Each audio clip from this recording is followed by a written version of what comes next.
Tunaingia vijijini, mijini na hata jijini kukuletea taarifa mchana kutwa. Usiku tunaketi kitako, tunadadavua tukichanganua taarifa na makala muhimu yanayokuhusu wewe na familia yako. Ungana na Bernard Ngozi kwenye Open Forum Political Show kuanzia saa 4 usiku hadi dakika zake kila siku ya wiki kwenye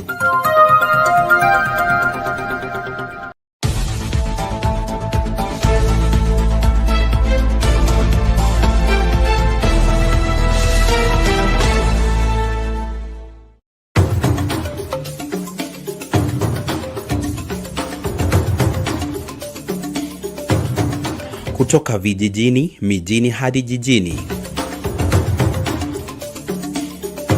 Hii ni Sound Kanti Talk Live.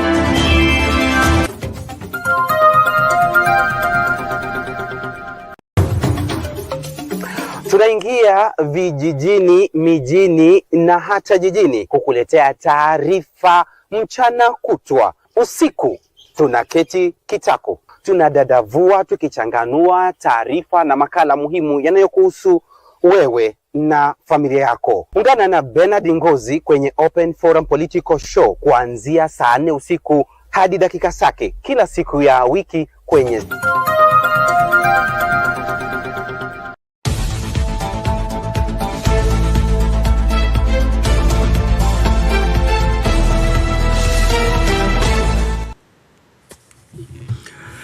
Greetings to you all. Thank you so much for choosing to be part and parcel of our conversation today, even as we start looking at the happenings in the political world of our country, and of course the right response that is needed by every responsible Kenyan. A lot has taken place, and we start with apologies. We have not been very regular into this particular show, facing different challenges, but we are braving to ensure that we keep sharing what we believe is an important necessity in ensuring that we are part of shaping the right dimension of political responsibility, and of course ensuring that there is sanity in our judgment. So wherever you are joining us, please be an extension of what you're doing here right where you are by sharing that link with somebody. Invite them into the show. Let's have a great conversation together as we deliberately look at various happenings, and of course the political rhetorics that are coming into play. Some of them sound genuine, but others are very far-fetched. And on this particular show, we are Sound Candid Talk, and our main focus is to ensure that we keep everything in the right perspective. We are given to secure our audience and listeners around the world into breaking down the politics behind the politicians, and of course find who is lying, who is telling the truth, and why. Therefore, we really want to salute every one of you that has been part and parcel of this journey, and we want to pick up from where we dropped and just be able to align some of these things. And one major happening of our time is the fuel crisis that you can tell from the rhetorics that and the expressions of the political players that they are deliberately running away from responsibility, and they are running away from responsibility in such a way that they want to blame the whole fuel crisis to the Gulf War, and therefore they should be exonerated for their irresponsible way of handling especially the economics of our country and how it is serving the least of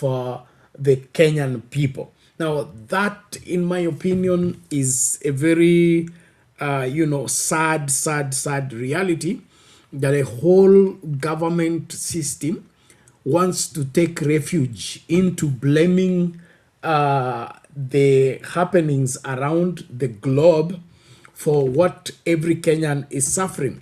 And the reason I'm sharing this is the response that the President William Ruto came up with in terms of when the whatever transport sector down their tools and were on strike. And so he's coming to deal with the crisis and what comes from that crisis meeting, and how he tries to explain and wants Kenyans to understand him is what is really disturbing in my mind. And I would want us to start with that particular story, and then from there we begin to look at how are Kenyans feeling, and is this the best way to deal with the crisis that we are in. And of course it's terrible. So please, as we start the conversation, karibisha mtu tumakinike pamoja. Asante sana wale ambao mnatujoin kwa TikTok. Like video tafadhali. Usipo like video, we just cut off. So please make sure that as soon as you get us, like the video, tap that screen, keep it busy so that we can retain the conversation and you are able to follow what's happening. If you don't like the video on TikTok, they disconnect the broadcast. So please saidia ukitupata tu kama unaelewa kila ambacho tunasema, naomba tafadhali tumakinike. Unfortunately hatuwezi kukuongeza ama ukachangia kwa kuongea kwa TikTok. Utaweka tu comment yako hapo na tutapata nafasi ya kuisoma. Lakini hapa tuangazie hili swala la William Ruto kuja na kutuambia kwamba mafuta shida yake inatokana na vita. Kwa hivyo tumuelewe na tuelewe kwamba hii vita si ya Kenya peke yake. Kwa hivyo he can be, exonerated from what is paining the least Kenyan families because there is war in the Gulf. I want you to hear it out and then we come back to break it down. Na wale ambao mnakuja studio tafadhali makinika, naweka link kwa wale ambao mna join mkatumie kuingia. Tuko live Facebook, tuko live YouTube, and then as well as TikTok. Asanteni sana. I know there are those who are trying to turn this global crisis into politics. People seeking to exploit public pain for political gain, making reckless claims and pretending there are easy options. But leadership requires honesty, not political opportunism or playing populist politics. The reality is that no country can completely escape the global oil shock of this magnitude. Even advanced economies with far greater financial resources than Kenya are facing similar challenges. There are those asking government to remove all taxes and levies on fuel immediately. But we must ask ourselves honestly, if we stop collecting these revenues entirely, what public services shall we stop funding? Do we go back to the spectacle of stalled road projects that had become a hallmark across our country? Do we stop the fertilizer subsidy that is enhancing food security? Do we cut the security budget that helps us secure our borders, combat criminal gangs, and protect citizens? Surely, our hospitals and schools must continue to function, and we must continue to fund them. I know there are those who are trying to turn this global crisis into politics. People seeking to exploit public pain for political gain, making reckless claims and pretending there are easy options.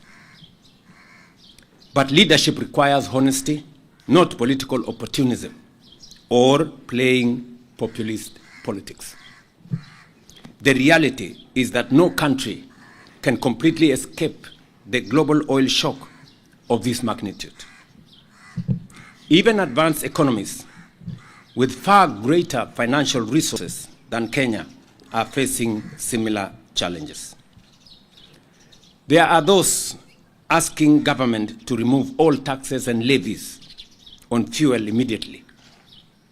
But we must ask ourselves honestly, if we stop collecting these revenues entirely, what public services shall we stop funding? Do we go back to the spectacle of stalled road projects that had become a hallmark across our country?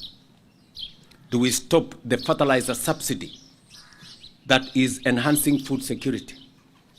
Do we cut the security budget that helps us secure our borders, combat criminal gangs, and protect citizens? Surely, our hospitals and schools must continue to function, and we must continue to fund them.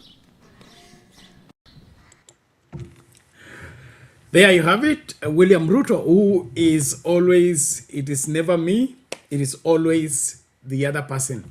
If you've been a student of Kenyan politics, every politician, especially these career politicians, those are found a new expression for them. We are called them legacy politicians. They are known for a particular characteristic. And one characteristic of William Ruto is that he's never the one. It is always the other person. That is the reason why this is happening. And that to me presents him as not a genuine leader, because a true leader owns up on whatever it is that is happening in the country.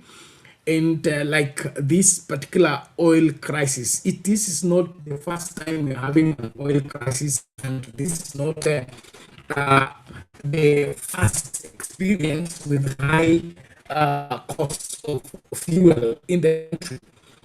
Remember when he was deputy president and had this kind of it wasn't this magnitude, but we had high cost of fuel. And the transport sector was talking about it. What did William Ruto say then? And then what is he saying now? And that's my yardstick. How I'm able to judge is being about what he's talking about. Then, of course, saying that if they moved taxes from the fuel, then they will have to do away with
I'm not in any way advocating for doing nothing.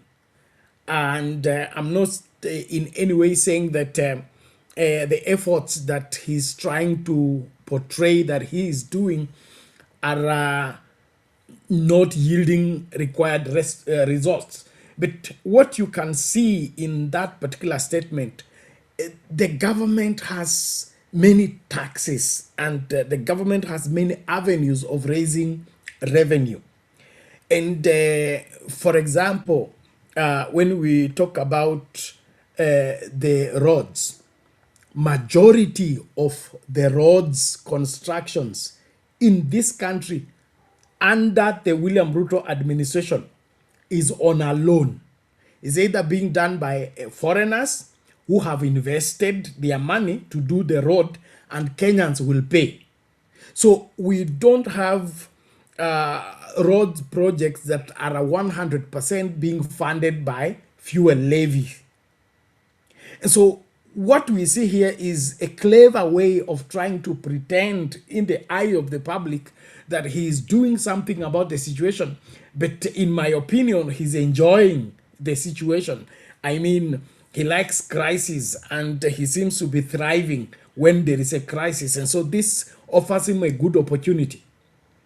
And if indeed he's looking for something to drop in terms of projects, they are very useless projects that he is undertaking, like his deputy running around this country, spending 8 million on every trip he's making around the country into futile, non-national projects, because they are doing UDA activities.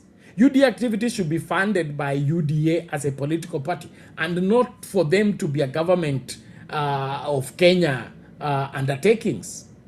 When do we separate when the president as deputy have gone for a UDA rally and when they have gone for state whatever activities? And so what we are faced here with is somebody running from responsibility, and we can't take that anymore. So as Kenyans, I think we need to up the game. We need to up the game and demand that the people responsible for the high cost of living are held to account. And if dropping the fuel levies and taxes is going to ease the burden on Kenyans, let it be done. And one thing I don't want to hear, which has now become the rhetoric that everybody's sharing, is that even other countries are suffering. We did not put you in office to find how other countries are failing, and then you want to pretend to say that because other countries are suffering, so we should also accept to suffer. That is not it. The other countries may be suffering, and of course, they have their own leaders. So let the leaders answer for why those other countries are suffering in those countries. But as far as we are concerned as Kenyans, we need solutions, not blame games. Not this childish approach where we are busy apportioning blame when really Kenyans are in pain by reason of bad decisions. He says hard decisions are made. Why should him travel with a private jet that pays? There is a clip I wanted to play, but it is not cooperating, where he rides in a jet. Okay, this jet is hired, and the charges are like, is it 3 million per hour? Okay, so he's able to hire a jet and go around the world, and the jet is being paid 3 million per hour, and that is not anything. Okay, that is chicken change. That is, money to be given without thinking. But when it comes to easing the burden on the pain of Kenyans, we begin now to talk about fertilizer. We begin to talk about road construction. We begin to talk about so-called maendeleo. Which maendeleo? I mean, ni maendeleo yepi hayo kama watu wanalala njaa, watu wana matibabu ya ambaye ni bora, masomo yanadorora. So kwangu mimi hapa naona ni mchezo tu wa paka na panya, na ni lazima Wakenya wajitahidi kuhakikisha kwamba huo uongozi mbaya haupati nafasi tena katika kukaa kwa hatamu za uongozi, because and that's the whole purpose of elections. And then of course we'll be dealing with that maybe later on. You can see the way the government people are beginning to talk. They are not ready to exit office, and they are even daring to a level whereby they say that even if they lose, they will still stay in office because Sabula today, the deputy governor of Kakamega, said that the same way Mama Suluhu won the elections with 97%, they are going to win with 100%. Now, that simply means these people are not keen on playing according to rules. They are not keen in ensuring that the country is safeguarded under the constitution. They are not, ready to champion the right way of dealing with things. And so if we don't take our time, we will we'll continue being victims of people who are keen to see to it that they don't do the right thing, because that right thing doesn't favor them. And so they would rather allow the wrong thing, because when the wrong thing is being done, it makes them secure in their wrong. And that is what must not be tolerated. So as Kenyans of goodwill, let's rise up and say no to these excuses. I don't see why a responsible government should not sit down and ensure that the least people in the society are being catered for. The reason why we have a government is to ensure that each and every Kenyan is safe and secure, is able to feed themselves, is able to take the children to school, and is able to get medical care when they fall sick. And of course, they are able to access food, they are able to access shelter, they are able to access all necessary amenities that make life comfortable. That's the purpose of government. But we're having a government here that is behaving like it is the responsibility of Kenyans to babysit the government, and when the government does nothing, something needs to happen to us as a people where we need to rise up and say enough is enough. If you're not solving the problem of the Kenyan people, then exit the office so that we get a responsible person who is going to shoulder the responsibility of feeding Kenyans, safeguarding Kenyans, and making sure that Kenyans are working with their hands to earn whatever that is necessary for their well-being. But this aspect of William Ruto spending millions on the road, millions in the air, millions. State House is already through with the budget before the year is over. They are looking for a supplementary budget to be able to finish the last month before a new budget is read. Now, all this extravagance, look the way, they are misusing public resources. And then they turn around and say, if there is a crisis, the people to suffer are the ordinary Kenyans. The people to be taxed more are still the ordinary Kenyans. I mean, a responsible government looks for how do we block the loopholes? Where are we having money leaking so that we safeguard? Before we resort into taxing people, we must exhaust every other avenue of safeguarding the people. That's how a responsible leadership thinks. That's how a responsible government behaves. But this one for William Ruto is looking for an excuse to play politics. See now the way he's campaigning around the country. Instead of rising up to the occasion and fix what is wrong with the country, he's busy jumping around and demanding that he has to get a second term in office. The second term in office is not a must. The second term in office is not a guarantee for anybody. If you don't win the elections, it is home you are going. The only way to get the second term in office is win the elections. Not demand that you must have a second term in office. It's not on demand. It is by you working and securing, winning the hearts of Kenyans so that Kenyans are able to put you in office. So what were 2 term, 3 term, 1 term, and every other term, the truth is there is no second term for anybody until that person wins the elections. And the majority of Kenyans need to make their mind on the same matter. Okay, I can see Inspire Women says this, he doesn't care even when he puts heavy burden on Kenyans. He feels no one will remove him. Now, that is also, a reality that we must be able to, face. We are having somebody in office who thinks that he can stay in that office by hook or crook. And so as Kenyans, if we don't, take our time to secure our liberties that are secured in the Constitution, where we have a right of determining who stays in the high office by voting overwhelmingly either for or against, then we'll have ourselves to blame.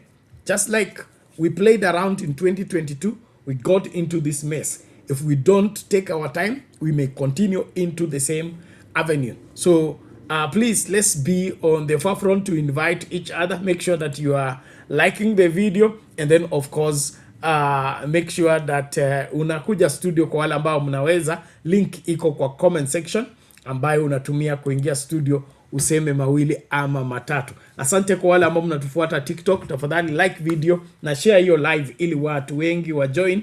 And then of course usipo like video bas the TikTok people are become very strict in cutting the broadcast if people are not actively participating. So please either comment, like, and do all those things. It is important that that is done. Let's hear what Kenyans are saying about the fuel situation and the burden that is on their shoulders by reason of this explaining government instead of a government that does what it must do to secure the safe wherever, to secure the well-being of the Kenyan people. Let's hear this out and then get back to break it down. Thank you, everybody. Keep at Sound Candy Talk.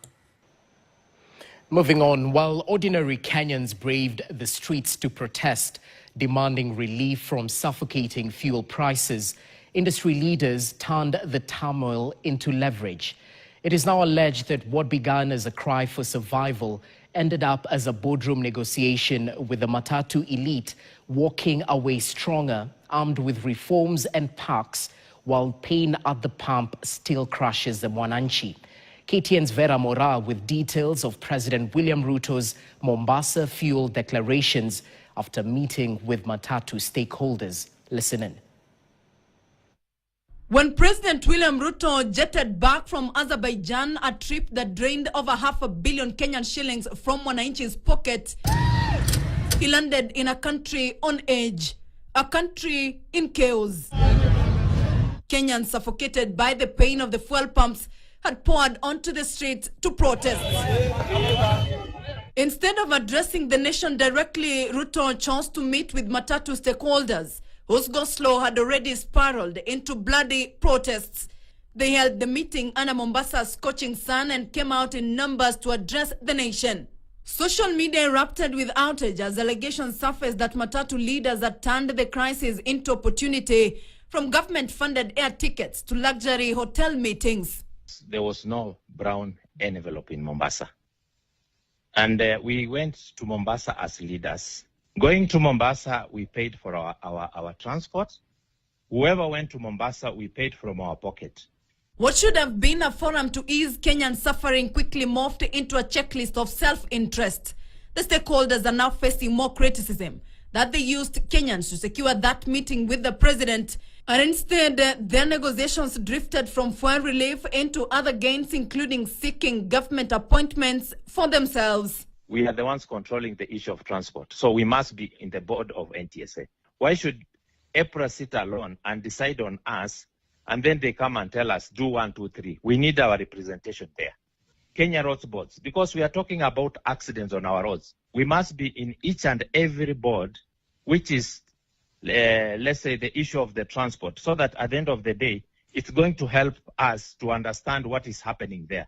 Sources close to KTN also revealed that in the meeting they agreed on a number of issues that will benefit the matatu industry directly, including insurance reforms within 90 days, Auctioneer Act review in 90 days, duty-free import for the first 100,000 electric vehicles, weighbridge exemptions for buses, new registration for 14-seaters in Mombasa, graffiti legalization on matatus, bank leniency on vehicle loans during this time of fuel hikes, 24 hours sand truck transport to maximize sales, among others.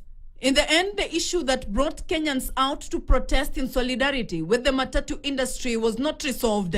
Strike was called off, but the high fuel costs remained with the ordinary mwananchi, while the stakeholders walked out victorious, far beyond the 10 Kenyan shillings minimum fuel price reduction they're hoping the government will consider in June. Vera Mora, KTN. Moving on, while ordinary Kenyans braved the streets to protest, demanding relief from... Okay, there you have it. Kenyans on their own. And oh my God, it appears that the more things change, the more they remain the same. Those of you that lived within the Moi days, you noticed how Moi worked so hard to make trade unions and circles to be weak. Those of you that remember, there was a long straight strike of teachers, and there was a Secretary General called Ambrose Adongo, I think so. And he was fierce in digging in the demand for the better pay for teachers. And, by then there was only NAT, which was the union for teachers. The emergence of what we are now calling CUPET and all that, it was still a political strategy to weaken NAT, so that NAT can be controlled. Now, from what is being leaked here in that video, it's clear that despite the fact that Kenyans are the ones crying and Kenyans are the ones bearing the greatest burden, the stakeholders met and shared the loot in terms of give and take. And what happened? They abandoned the strike and, of course, pocketed, and not the brown envelope that they are denying, but look at the goodies that were given to them. Relief from the loans, and then, of course, better insurance service, and, of course, whatever it is that is bedeviling their industry in terms of direct personal profiteering, that was taken care of. So they walked out of those negotiations not having solved the reason why the negotiations were brought to the table in the first place. As long as they were given these goodies and support here and there, they forgot the purpose for which they went there. One thing that is clear is that when the fuel, or rather oil prices go high, everything else follows suit, because we are very much dependent on how the cost of fuel operate, meaning that our economy is dependent on fuel. And so whatever goes wrong with the fuel, or whatever changes with the costing of fuel, will affect every other thing. And so the consumers of products within the country is every Kenyan. And so meeting the matatu industry leaders and maybe transport sector leaders and agreeing on some goodies at the top there and forgetting the suffering of the rest of Kenyans is just being irresponsible. And that's why I'm keeping on emphasizing that this is a government that is so keen into buying whoever they can buy so that they silence them and then continue doing their wrong policies that are not helping the ordinary mwananchi. And so the insensitivity of this administration is so bad that they think that by buying the key leaders of the matatu sector, or buying key political leaders in different regions, now they have secured the votes from those particular region, or support from those particular region. This is what we have been treated to for a long time.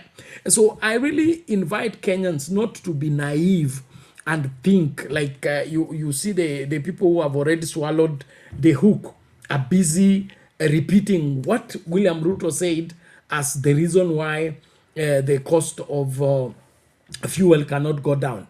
A responsible government takes drastic measures in easing the burden, not looking for an excuse and then giving us figures that I have pumped 12 billion, 14 billion into this so that the oil continues to be, supplied.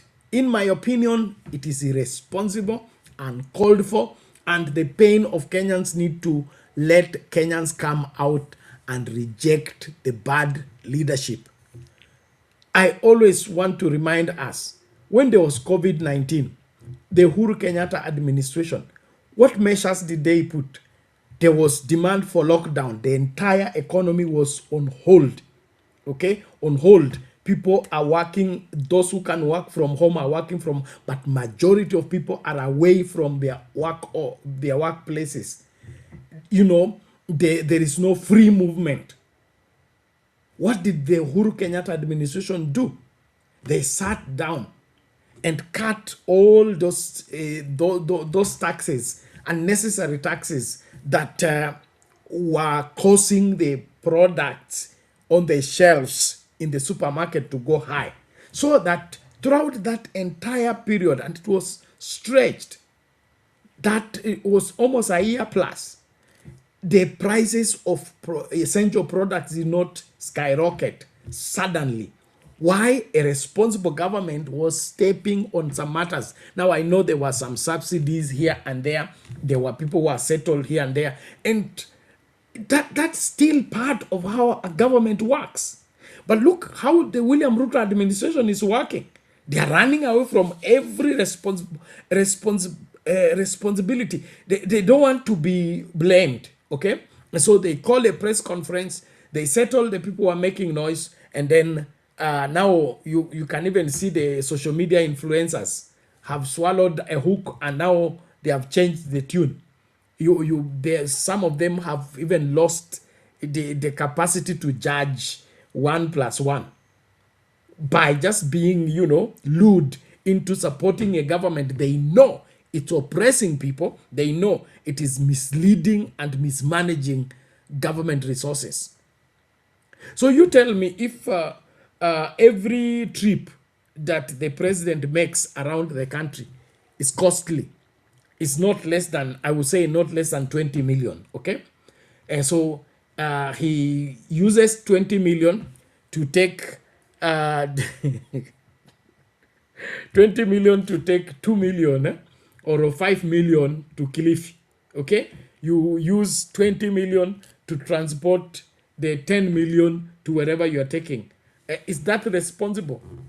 Is that even economics?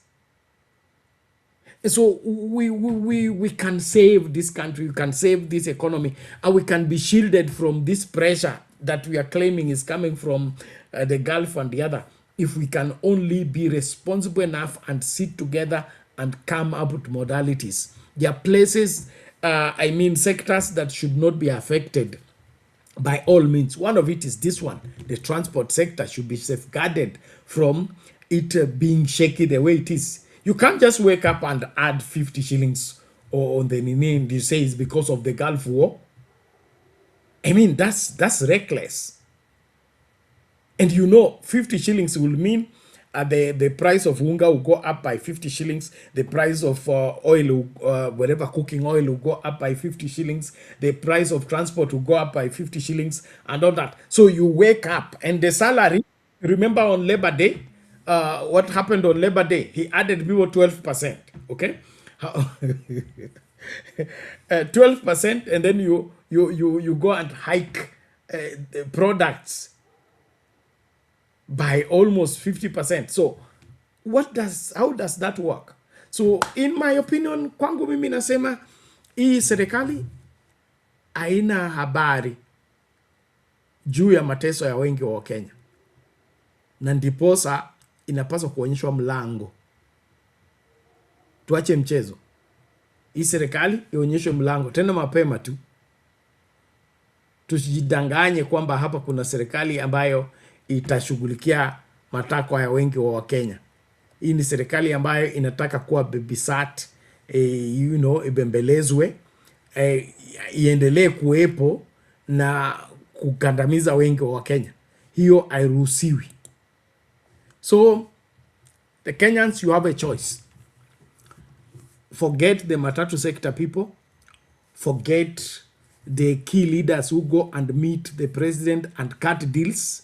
And let's stand up for our own country and say no to bad leadership, say no to bad policies. And of course, you know that the Finance Bill 2026 is on. And if what is going on social media is anything to go by, reject Finance Bill 2026 is already on by the punitive taxes that have been sneaked in there. Mbadi and team have, colluded to make life unbearable for Kenyans, and even go to change law to protect their intended approach in securing one more coin from the already drained pockets of Kenyans. This is insensitive. This is unforgivable. This is inexcusable. There is no reason whatsoever why Kenyans are already on the floor and you still want to step on them. It doesn't make sense. There are people already crying. They have reduced from 3 meals. They are doing 1 meal in 2 days. And you still want to push them further that you collect something from them. That is not how it is done. So let's rise up as Kenyans and say no to bad leadership. Bad leadership is the reason why we are suffering, and let's not play games. Let's reject bad leadership. Use whatever means that is available constitutionally to secure ourselves from the bad leadership of this administration, and make sure that we will never have such an administration ever again in charge of this great country. I want to salute all of you that are joining us from wherever you are. Please be here and let's engage on matters this country, on matters politics. Well, as on the same fuel manenos, let's get this vector of the same, and then we switch gears to other political happenings. Let's get one more video on the same fuel issues, and then pick from there. Here we go. For 2 days now, the country has witnessed mounting pressure over the high cost of fuel. In a bid to cool rising tensions, the government on Tuesday persuaded transport sector players to suspend the strike for a week, buying time to seek a solution to a crisis that has continued to simmer. But despite the temporary truce, the tension remains palpable, with many public sector vehicles still off the roads. Kuanzia wiki ijayo, kama wataelewana, tunataka bei ipungue chini, angalau hata sisi tuweze kupata kitu na mwenyewe aweze kupata kitu. Kwa sababu tukiendelea hivi hatutapata kitu na mwenyewe hawatalipa hata roni. At the heart of the unrest is a growing belief among operators and ordinary Kenyans that fuel prices are unlikely to fall to levels capable of easing the soaring cost of living. And this, despite fuel landing in the country at almost half the price consumers eventually pay at the pump. While the average landing cost of fuel is estimated at roughly 100 shillings per litre, the final retail price tells a very different story. In Nairobi, a litre of petrol is currently retailing at 214.25 shillings, diesel at 232.86 shillings, while kerosene is selling at 191.38 per litre. And for every litre of petrol sold in Kenya, motorists are paying significantly more than the actual cost of the fuel itself. A substantial portion of the pump price is made up of government taxes, levies, and statutory charges. Among the biggest is the road maintenance levy, which currently stands at 25 shillings per litre. VAT consumes 25 shillings per litre, while excess duty takes up 21 shillings and 95 cents. Motorists also pay the Petroleum Development Levy of 5 shillings and 40 cents, the Railway Development Levy of 4 shillings and 50 cents, and the Import Declaration Fee of 2 shillings and 50 cents per litre. Other charges include the Petroleum Regulatory Levy at 89 cents, the Anti-Oil Deterioration Levy at 50 cents, and the Merchant Shipping Levy at 40 cents per litre. Altogether, taxes and levies account for between 73 and 78 shillings for every litre of petrol sold in Kenya. Sasa mnaambiwa ati we consult for 1 week. Serikali wakati walipandisha, nyinyi walimconsult kama watu wa transport, waliconsult wa Kenya. So hakuna haja kutuambia kitu kama hiyo. Semeni vile mmefanyiwa huko ndio mkakuja hapa kutuambia ate in the next 1 week. Mimi sina furaha kama driver, sina furaha kidogo. Sasa President Ruto, mimi kila ambacho ninataka kumuelezea, na mimi ninakuheshimu, na mimi kura yangu ninajua kwamba iliingia kwa box yako.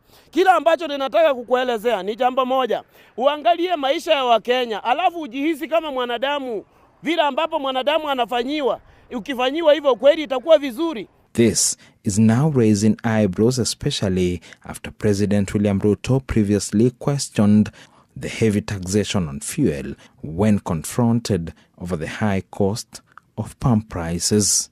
The first thing that we need to do is to look at the taxes.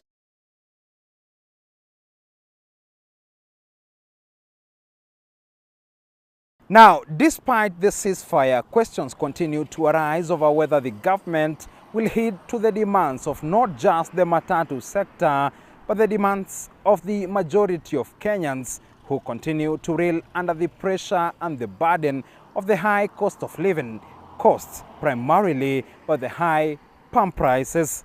David Muthoka, NTV, Nairobi. Okay, there you have it. The oil lands at the port at the cost of 100 shillings.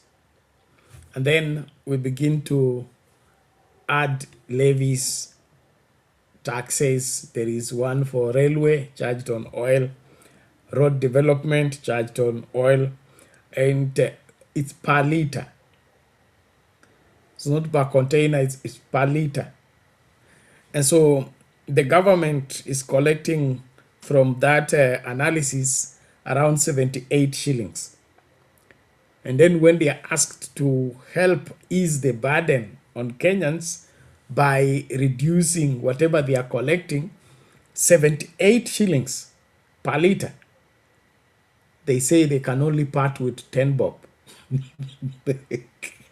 And you tell us we have a government that is caring for the people. Of the 78 shillings, you can only part with 10 shillings. Why? Is the 78 being used for ICU machines? Is the 78 shillings being used for what? Support, life support machine?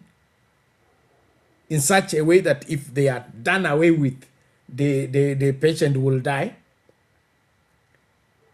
So as that may sound to be, outrageous, it's how you can address a national crisis. we can put off road construction for a while until the oil crisis is sorted out. Nobody would die because the road construction has been slowed down. The maintenance of the road, that can be, retained, because we need to ensure that the roads that are in use don't wear off. So at least 25 kuna 25 ya road maintenance, kuna 25 ya what exercise duty. One of it can go. So the 10 bob you offered plus this 25, it will be 35. That will make a difference. But if you are giving Kenyans out of 78, 10 shillings, and then you come and claim that you have pumped 14 billion to safeguard Kenyans from the pain at the pump, tuache uongo. Tuache uongo kabisa, na tukubali kwamba kama ni nchi tuwajibike. Kama tutaki kuwajibika, tuachane na uongozi. Tunahitaji viongozi ambao ni wa kweli, tunahitaji viongozi ambao wanawajibika kwa ajili ya wengi wa Wakenya. So kulingana na hii hesabu, naamini ni kweli, na hakuna sababu yoyote ambayo Wakenya bado wanaendelea kununua mafuta kwa hiyo bei ghali. Serikali ina nafasi ya kuweka vitu zingine kwa pause mpaka mambo yarejee vile yanapaswa kurejea, ama watafuta alternative means ya kutengeneza. Unajua ile jambo bado tena linasumbua sana ni kwamba kuna mafuta wapi? Turukana, okay? Na hayo mafuta badala yaende kutengenezwa Changamwe, kule Moi alikuwa anatengenezea mafuta, wameacha hiyo plant ya Changamwe ikaoze, okay? Eti wanatoa mafuta Turukana yaende Gulf kusafishwa ndio yarudi tena ndio tulipie. Now that shows how irresponsible we are. If the plant in Changamwe is old, it can be upgraded. Instead of us ferrying the oil from Turkana all the way to the Gulf for refinery, for refining and then bringing it back, all that, those expenses, if we've gone one and two things, put them together and revive the Changamwe refinery, put in new machines, modernize the wherever the plant, we'll have our own refinery here. We'll even buy now crude oil instead of buying the refined oil. The crude oil will be cheaper. Then we refine for ourselves. We'll be now in charge of our own storage. Then we will not be affected by sudden changes of fuel around the world. So I don't see why what we are being subjected to is happening in the first place. What makes government is being proactive, being able to foresee in the future and, deal with the situation before it even arises. And so, hapa kuna game inachezwa. Kuna mtu ambaye hataki 78 shillings iguzwe. Kwa nini? Wingi wa hiyo hela inaishia kwa mfuko wa mtu, na huyo mtu ndiye amekataa kuachana na hiyo hela. Wakenya, wakati ni wenu. Well, we are changing gears. Thank you so much as we continue with this conversation. Tafadhali nione likes. Na kumbuka kuna swali tumeuliza hapa kwa inaitwa nini? Kwa YouTube hapo kuna swali hapa, naona ni kama wengi wa Kenya hawaja respond. Let me see, we only have 4 votes. If you have not voted, nenda hapo. Kwa nini wale mko TikTok, hapo kwa bio kuna link ya kupeleka YouTube na unaweza piga kura yako hapo. Hapo tunauliza what should concern Kenyans more right now? Right now, what should be the greatest concern of Kenyans. Number one, presidential security concern. Number two, of course, one, we said rising fuel cost, and of course, consequently, cost of living, which is 100%. All the 4 people have voted. The really concern of Kenyans at the moment is the high cost of fuel as well as the high cost of living. Presidential security concern will be coming to discuss that, and then government priorities and all of the above. And so majority of Kenyans are engulfed right now into what's happening with the high cost of fuel as well as high cost of living. Tungependa hayo maoni yako ukayatoe. Kwa hivyo piga kura yako hapo YouTube, na tutaendelea kuangalia vile ambavyo wewe unaona mambo haya. Then of course tukaingie katika swala hili la usalama wa William Ruto. Inaonekana kuna kitu ambacho kimekwenda mrama na wale ambao wanahusika na ulinzi wa rais, haswa akiwa katika mikutano ya hadhara. Now, tumezungumzia hili hapa awali kiasi kwamba safari nyingi za William Ruto inaonekana ni za kupupia. Kupupia inamaanisha ni za kukutukia. Inaonekana hakuna mipango mahususi ama muda mzuri wa kufanya maandalizi mazuri ambayo yanashughulikia masuala ya security, na inaonekana labda hiyo ndio sababu mambo haya yanatukia kila uchao. Na kuna mtu amehesabu kwamba hii ambayo imefanyika hivi jana, sio leo, hivi jana ni ya mara 5. Okay? William Ruto amekuwa kwa ofisi huu mwaka wake wa 4. Then we have serious security lapses that have resulted to getting to the president physically. Now that is dangerous. It will not be dangerous if he was the most loved president, and if he was the most celebrated president, like Magufuli, okay, the late Magufuli.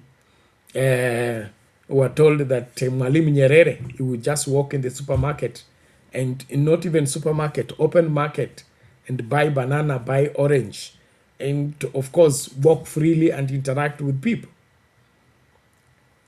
That's not the kind of president that William Ruto is. And so if the security looks the way it is looking, something is seriously, something needs to concern Kenyans. Well, let's listen out to the same and get back to breaking. Jesse Rogers, Meresha Witi is our sign language interpreter. To our top story tonight, a major security scare involving President William Ruto unfolded in Bamba Ganze in Kilifi County, where a man evaded the presidential security personnel and ran up to the president, wrapping his hand around him. The incident is one among the many security lapses around the head of state that puts the president in harm's way. At the command of the Presidential Escort Unit, mandated to ensure safety of the president, is one Noah Mayo, whose tenure is now riddled with security breaches 2 years after taking charge of the unit. Jeff Kirui kickstarts our broadcast tonight. It is yet another daring incident of presidential security breach. Armed with a Bible, the man evaded the presidential security personnel, made his way to the presidential dais, wrapping his hand around the president's neck, creating a serious security scare for the president's handlers. In the ensuing melee, the president nearly lost his footing from the arm of the invader. And even though the president casually rubbed it off, the cases have become way too common, exposing security gaps and putting the president's safety on the line. amejifunza kutoka Fikirini Jacobs kwamba nafasi ikipatikana asiipoteze. Just last month, on 28th of April, President William Ruto narrowly avoided being hit by an object believed to be a flying water bottle thrown from the crowd during his tour of the Soweto affordable housing project in Kibra Langata area. Niseme kwa watu wa Wajir, vijana ya Wajir, asanteni. In February this year, the head of state was left startled when a man attempted to make a desperate dash to reach the president at the podium during the Nyota Empowerment Drive in Wajir. This time round, the presidential protection team saved the situation, tackling the man to the ground. The man, later identified as Ahmed Mohammed, stated he had no malicious intent, but rather wanted to greet the president and share his political ambition to be an MCA. Just a week earlier in Mombasa, during a similar Nyota drive, a young man sprang from the crowd to the podium when President Ruto was addressing. By the time the security team reacted, he was already there standing. Jeremiah. Very good, Jeremiah. In May last year, President Ruto was hit by a shoe thrown from the crowd during his tour of Migori County. The effectiveness of his security team was put to test. The dusty shoe missed the president's head by inches, yet none of his protection personnel reacted in time to shield the commander-in-chief. The shoe was thrown from very few meters. You can say roughly not more than 10 meters on the higher side. So that means the guys who are around the president, I think they were not very keen to be able to see if somebody is removing a shoe, and by the time you carry up your hands, I think somebody should be on you. The incidents now cast a spotlight on the presidential escort unit that is tasked with crowd control, ensuring restricted access to the proximity of the head of state. Questions now lingering over the responsiveness of the president's security detail and whether these far too many incidents are by design, omission, or commission. At the command of the presidential escort unit is Norm Mayo, who was appointed to take charge in July 2024, who until his promotion was the head of operations within the unit. Where the president is, there's no mess, no single mess. That's the rule of the law as far as presidential escort is concerned. Norm Mayo is considered a key insider in President William Ruto's security structure, having worked as the head of operations during Ruto's tenure as the deputy president. Norm Mayo, as the commander in charge of overseeing the safety of president, the rampant presidential security breaches lie squarely on his doorstep. Jeff Kirui, KTN. And in similar news. Okay, there you have it. The president and his security coming again into the limelight. And just like I said, probably the people charged with the responsibility of protecting the president are overwhelmed, and this overwhelming is coming in the backdrop of too many trips that are not well planned for.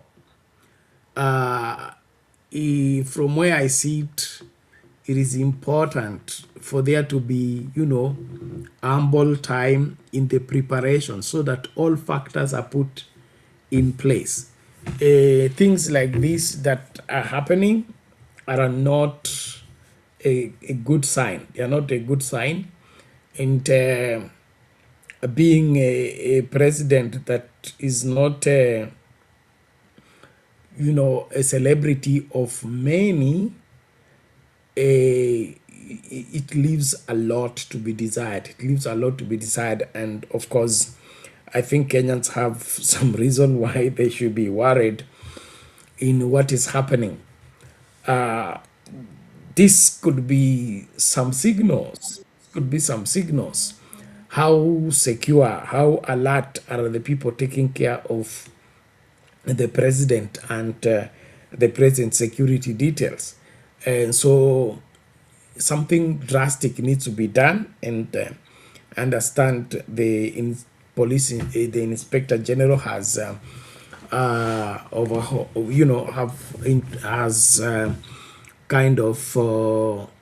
changed the people in charge of that particular docket after the incident that took place in Kilifi. Is that what is needed? I don't know. But from where I sit, as long as William Ruto continues to do the impromptu meetings, the poorly prepared for meetings, it will be very difficult for such things to stop happening. I think the president needs to reduce his public appearances and concentrate in working for Kenyans.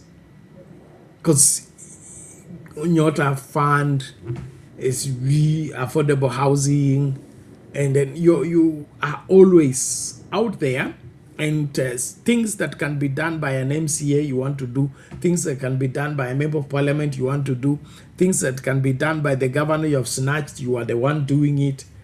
You make yourself vulnerable, and in my opinion, the people even taking care of you are now tired. And that's why we have this kind of lapses. And so even if the Inspector General will be the one in charge of that security, with the kind of president that William Ruto is, you get worn out. We didn't have this. Okay, they will say that Moi was an old man, or Kibaki was an old man. But I think even Uhuru Kenyatta wasn't moving the way William Ruto is moving. The president needs to travel to a particular region on a very, very important and well-planned meetings. Not jump from this to this, jump from this to this. To me, it doesn't look okay. It doesn't look okay. And what happened to delegation? What is the purpose of him having 21 cabinet secretaries and I think 20 PSs? What is the reason for him to be paying salary to people called regional commissioners or regional what? The president is represented almost everywhere in the country. Where is the necessity of him being physically in every place, in everything? For political purposes? I think we need to separate politics from running of the country. And so putting the whole country at risk by exposing himself in being in everything and everyone, in everything and, in every place, it's not good. It's not good. And so I really would want, including the security details, to be more firm. And if the situation is not okay, we need to have that aspect whereby certain things are put off. Even political campaign, you don't campaign in every place and every day. No. And so my suggestion, the safety of the president should not be compromised. Then, of course, the people responsible need to do more than what is being done. Let's hear what Kanja said about the same, the Inspector General, as we switch gears and begin to call it a day. But I believe something drastic needs to be done and not this we are being treated to. Let's hear what the Inspector General has done in trying to beef up that particular happening. Asante sir. Now, the Inspector General of Police, Douglas Kanja, has ordered immediate changes to the security detail protecting President William Ruto and constituted a special investigations team after a Bible-wielding man penetrated every layer of presidential security and reached the president on a public podium in Ganze, Kilifi County today. But this is not the first time. It is not even the second time. NTV's senior reporter Catherine Omwandho now reports on a spate of security breaches, raising concerns about the president's protection and safety. De Baolala For anyone counting, this is the 5th public security breach since President William Ruto came into power in 2022. This man, who was clearly unauthorized, came dangerously close to the head of state. Inasmuch as the president brushed off the incident, it has raised eyebrows and left many Kenyans asking questions.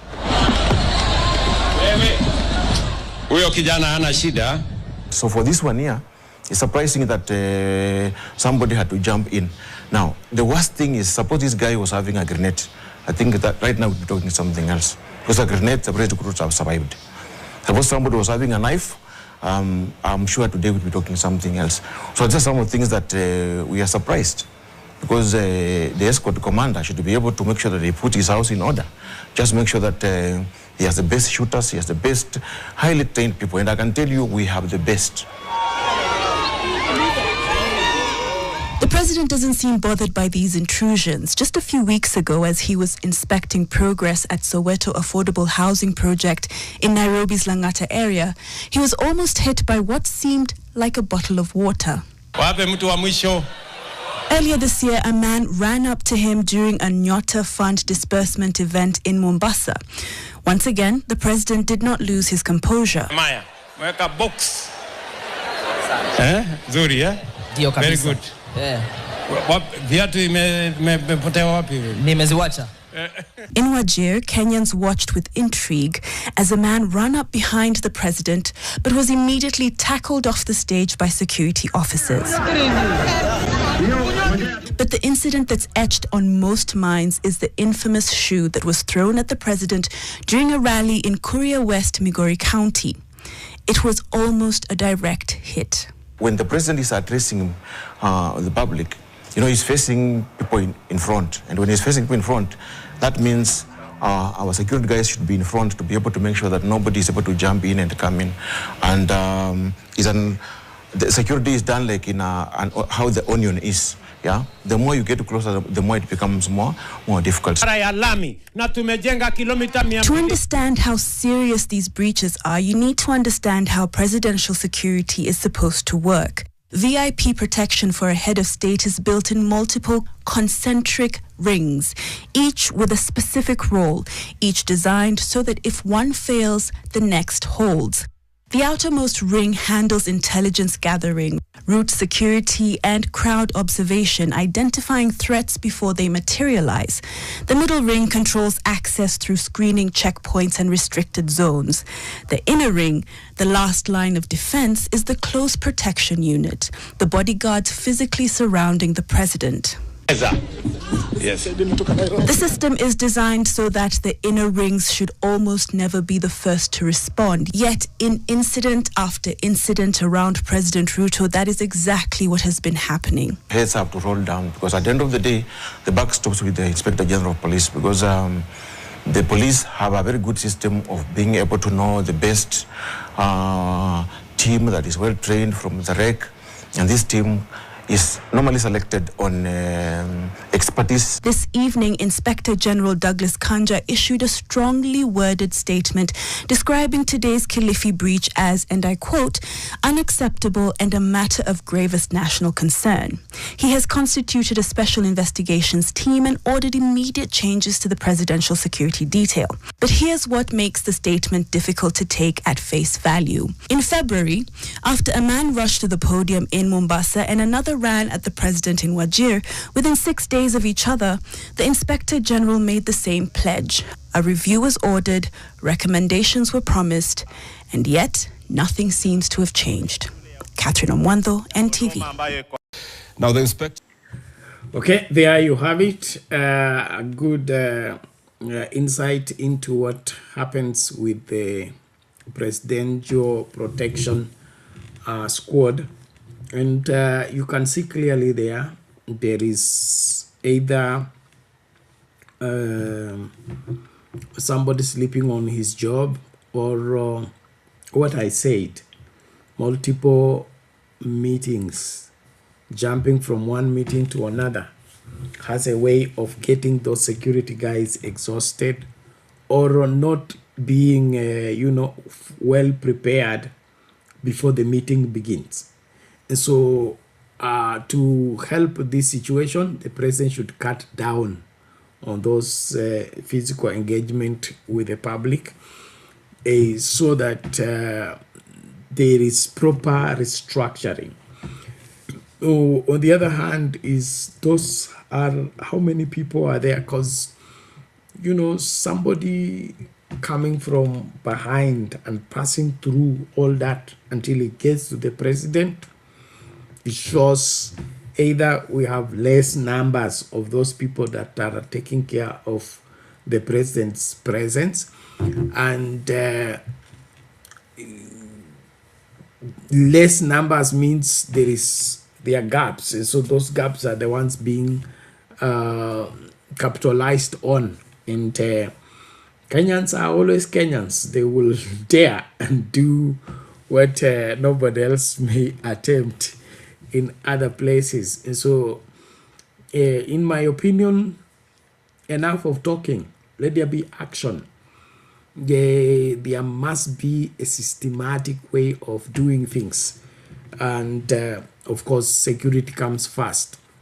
And so let's not play around with responsibility. Then, of course, the usual corruption, the devil that we are dealing with in this country. We have had cases where people are allowed into the country because of bribes. And nowadays, when you are a PA to a person, a PA to a VIP and all that, you have your own way of making your own income using proximity to power. And so kuna uwezekano hawa askari wanapewa kitu kidogo, waangalie huku alafu mtu afanye kila anataka kufanya. Na hiyo of course ni mbaya, lakini inawezekana katika Kenya yetu. So ni sisi kupevuka, but like I said, let the president slow down, let his itinerary be well, drawn, the people responsible to be given ample time to prepare the premise. This jumping from one meeting to a meeting to another meeting is part of the problem, and it needs to be taken serious. Well, ladies and gentlemen, I want to thank you so much. I had a long day, and therefore I can't keep long with the show. But I believe my little sense into what is happening is helping. But more than that, I really would want every one of us to be responsible and to secure the future of this country by rejecting the bad leadership we are being, invited into. And talking about bad leadership, one of the annoying statements I have heard of recent is this one where Tangula is talking about. Just listen to him. Mimi kule Bungoma ninatoka, niko na jamii yenu. Mwenyekiti wa anaitwa Wanene Kenneth. Nikipata barua za walimu na muita, nipe kijana moja, because you are part of my family. Nikipata barua za polisi na muita, nichukulie mtu moja. Mimi kule Bungoma ninatoka, niko na jamii yenu. Mwenyekiti wa anaitwa Wanene Kenneth. Nikipata barua za walimu na muita, nipe kijana moja, because you are part of my family. Nikipata barua za polisi na muita, nichukulie mtu moja. Mimi kule Bungoma ninatoka. Haya, huyo ndio spika wa bunge na aliyekuwa seneta wa Bungoma akikuelezea vile mambo huenda sasa katika serikali hii.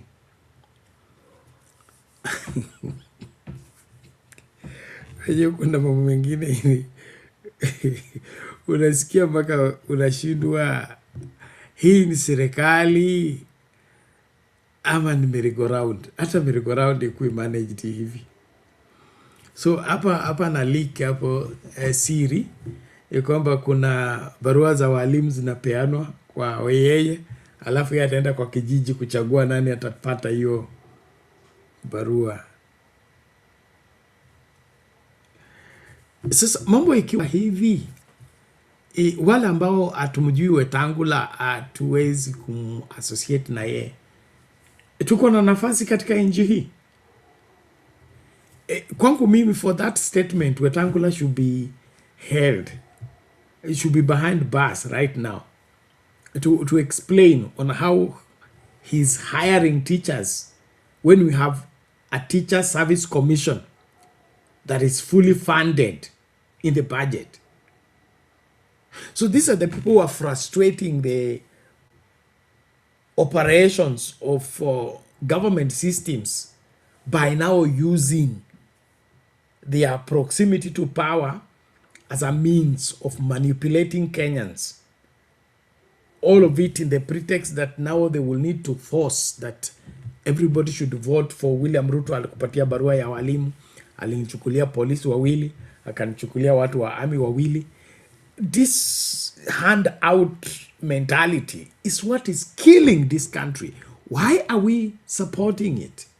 Why are we advocating? And then you see him is shamelessly saying that in public. So we have a situation here that our country is a mess. Our country is a mess. That people now work with letters for recruiting teachers, not to go to college, hiring teachers. Now it's given to government officials, other than it being a general issue where we have teachers for coast, teachers for northeastern, teachers for central, and all that, that every Kenyan can have access. Now it is given to who is closer to power. Very sad and very unthinkable at this time and age that we have people reasoning like Wetangula and want you to pay homage to them for their misguiding and mismanaging this country. This is bad news. This is bad news. And then, of course, that aspect of the tribal. Nasema niko na mtu wenu hapa, mimi mtu wa jamii yenu, and things like that. It's irritating. It's annoying. When will we have a country called Kenya? When will we have Kenya for all Kenyans? When we continue with this kind of thinking and this kind of talk. Well, on the same breath, let's hear these other tumbocrats. We demand for the running mate position to His Excellency President William Ruto in the 2027 election, because we have the requisite numbers and capability for that position. Joint statement by leaders of the Western region. We, the leaders of the Western region, gathered in a spirit of unity and shared purpose, meeting in Lake Naivasha Resort, have resolved the following.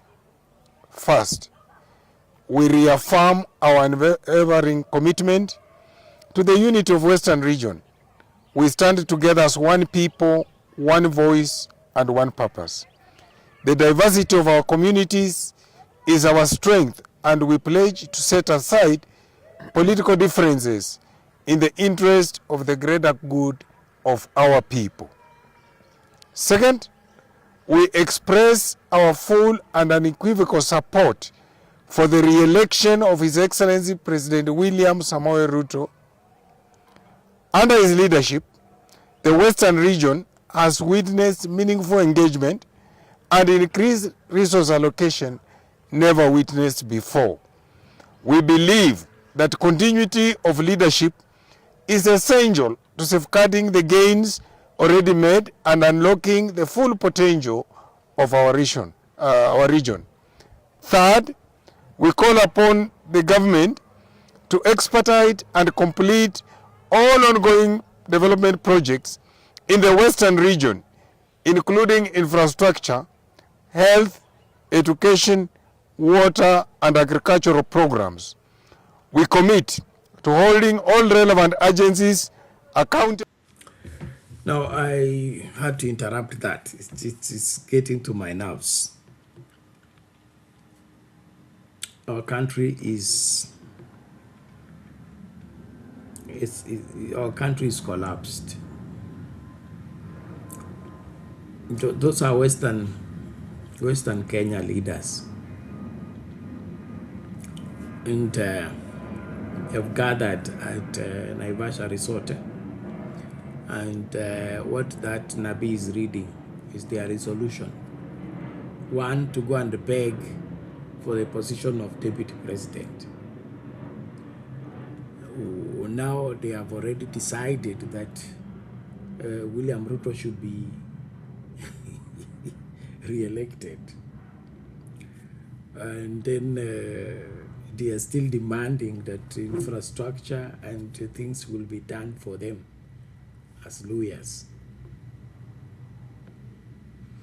That's not how to make this country a better place. For us to have a country that we can call our country, we need to have people thinking not for their own stomachs, not their own backyard, but thinking for the state of the country in such a way that we offer the country good leadership, so that that good leadership will safeguard every Kenyan. Not we want to keep you in office so that you finish what you started. There is no staying in office for somebody to finish what they started, especially when they have mismanaged what they were given. And so whatever those people are talking about, I don't understand it. I don't understand it at all. Lawyers lawyers are not like that. It from what I know. And so those members of parliament and politicians gathering, hoping and thinking that they will be able to gather the lawyers to go and vote for William Ruto, I think they are mistaken. They need to go and think again. Well, I want to call it a day from there. I want to thank every one of you. And of course, I want to leave you with something that is hopeful and inspiring hope in our country that looks, desperately wicked and desperately fallen. And is what our young people are doing in terms of securing the future of this country. There is this young man talking about the IEBC, the People's IEBC. And I love the way he's keen and committed that nobody's going to rig the next elections. Let's just hear him out and close the show from there. So, what if in 2027 the government somehow forces me to shut down the People's IEBC? This is very much possible, but we have found a way to address that. But before I tell you how we are doing it, in case you're not aware, the People's IEBC is a system that will ensure no one rigs the 2027 election. We have created a platform where any Kenyan can upload the Form 34As here, and then we analyze these uploads with our image processing AI models, and then we fill that information in these database. We have also added verification that does these 4 main checks to ensure what was uploaded is a true reflection of what happened at the polling station. And finally, we tally and display the results publicly here in these websites. Now, the People's IEBC needs to be set up in a way it can function without me and my laptop, because as it is currently, with me controlling and facilitating everything, it has what we call a single point of failure. And so to address this, we are creating something called a network of independent nodes. In simple terms, we will be having people all over the world whose laptops will be doing the verification and relaying these results to the website. So for example, when one of our agents uploads this Form 34A, you can see Maraga has 650 votes and Kalonzo has 20 votes and the rest. And by the way, if you have not registered as a People's IEBC agent who will be sending us these Form 34As, go to peoplesiebc.org and register. Anyway, these uploads are then distributed distributed to all our node operators. Their systems do the verification, and once the results have been verified, they are updated to the blockchain, and this information is now relayed to the website for everyone to see. That way, even without me and my laptop, the tallying and the verification can still happen. And that's it. Anyway, in case you want to learn how to build such automated systems, I teach beginners how to build such AI automations and agents in my 6-day program that runs every month. So if you're interested, go to mataharidigital.com and register. It's only 2,999 Kenya shillings. So what if... Okay, there you have it. Young people are keen to see to it that the rigging of elections becomes the thing of the past in our country. And my prayers are with them. And of course, anything that can help us get credible leaders is something that is praiseworthy. And as Kenyans, we need to support it. And so I will end the show at encouraging you to go and register with the People's IEBC, and whatever role you can play to secure the vote for 2027, please don't hesitate.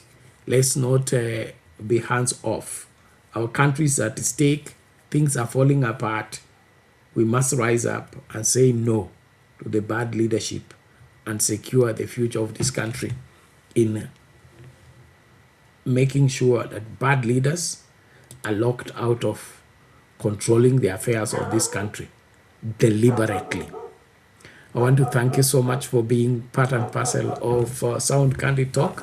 I will make every effort to ensure that this show is sustained, and of course we'll keep running despite the challenges. Keep it right here, and invite more people. Let's engage. Kenya is ours, and we must refuse to let anyone mess it up under our watch. God bless you. Let's meet in the next program. Stay blessed.